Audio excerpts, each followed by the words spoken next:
Okay students, ఇంకో problem చూడండి. Okay, Shri Sunil Kumar, a senior citizen, owns a house in Chennai. It has been let out on a monthly rent of 10,500. అంటే 10,500 monthly rent, అంటే 10,500 into 12 చేయాలి అని అర్థం. Okay, and 2,000 per month towards service charges.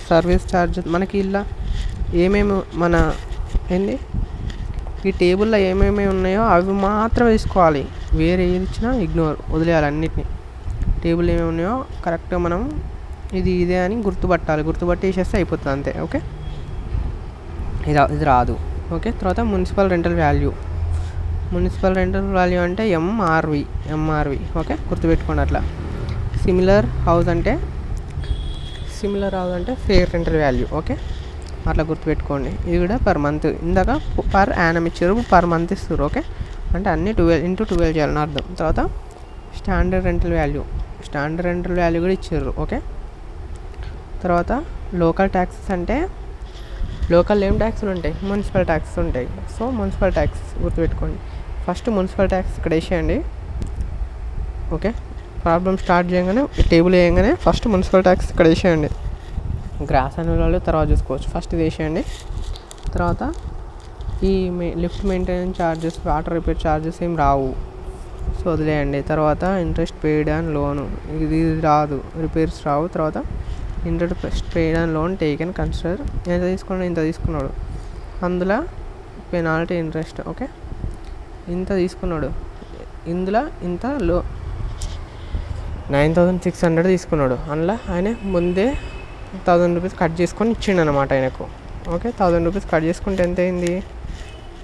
Okay, 9,600 నుంచి 1,000 rupees cut చేసుకుంటే 8,600. So direct చేసినాం amount.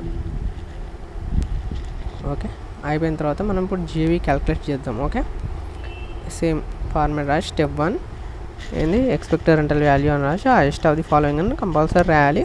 Okay, తర్వాత municipal rental value, fair rental value. Municipal rental value ఎంత ఇచ్చింది మనకు? ఓకే, చూడండి మీరు ఒకసారి, ఇక్కడ ఇచ్చిండు చూడండి మంత్లీ రెంటల్ వాల్యూ. ఇది ఏంది మంత్లీ రెంటల్ వాల్యూ అంటే యాక్చువల్ రెంటల్ వాల్యూ. తర్వాత municipal rental value.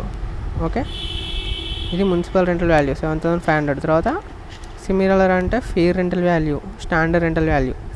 Okay, amounts అని గుర్తుపెట్టుకోండి. సో ఆ అమౌంట్స్ వేసి ఇక్కడ వేసేసినాం.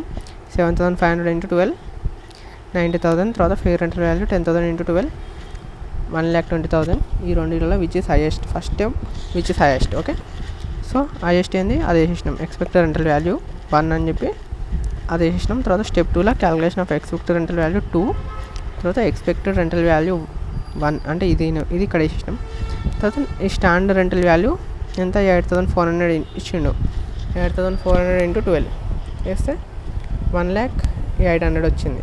ఓకే, ఈ రెండిట్లో which is lowest, second step which is least. So ఈ రెండిట్లో ఏ తక్కువ ఉంది అది తీసేసుకున్నాం. ఇక్కడ థర్డ్ స్టెప్లో క్యాలిక్యులేషన్ ఆఫ్ జిఏవి అంటే ఈ అమౌంట్ ఇక్కడ వేసుకున్నాం.